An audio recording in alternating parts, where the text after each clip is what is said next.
Hello friends, எல்லாரும் எப்படி இருக்கீங்க? இன்னைக்கு ஐயனார் துணை சீரியல்ல ஒரு பயங்கரமான ட்விஸ்ட் காத்துக்கிட்டு இருக்கு. வானதிய பொண்ணு பார்க்க போகணும்னு பாண்டியோட வீட்ல எல்லாரும் ரெடியாகி வெயிட் பண்ணிட்டு இருக்காங்க. ஆனா நம்ம ஹீரோ பாண்டியே ஆளையே காணோம். அவனோட ஃபோன் வேற சுவிட்ச் ஆஃப்ல இருக்கு. பாண்டியோட அண்ணன், தம்பி, சோழன் எல்லாரும் செம டென்ஷன்ல இருக்காங்க. பொண்ணு பார்க்க போற அன்னைக்கு இப்படிதான் ஒரு பொறுப்பு இல்லாம இருப்பானான்னு அண்ணன் திட்டிக்கிட்டு இருக்காரு. சோழன் கடையில போய் பார்த்தா அங்கேயும் பாண்டி இல்ல.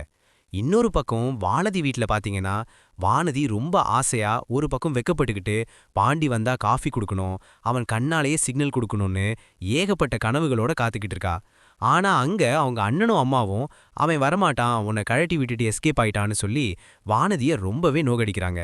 நேரம் ஆக ஆக வானதி பதட்டமாகி பாண்டியோட வீட்டுக்கு ஃபோன் பண்றா. அவங்க அண்ணன் பாண்டி வந்துருவான், ஒரு 10 நிமிஷத்துல கிளம்பிடுவோன்னு சொல்லி சமாளிக்கிறாரு. கடைசியா சோழன் பாண்டிக்கு ஃபோன் பண்றப்போ பாண்டி லைனுக்கு வர்றான். ஆனா அவன் சொல்ற பதில் தான் ஷாக்கு.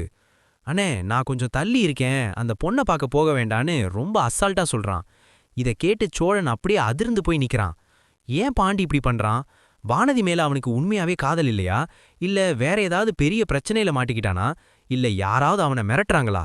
இதெல்லாம் தெரிஞ்சுக்க இன்னைக்கு எபிசோட் கண்டிப்பா பார்த்தே ஆகணும். என்ன நடக்க போகுதுன்னு வெயிட் பண்ணி பார்ப்போம்.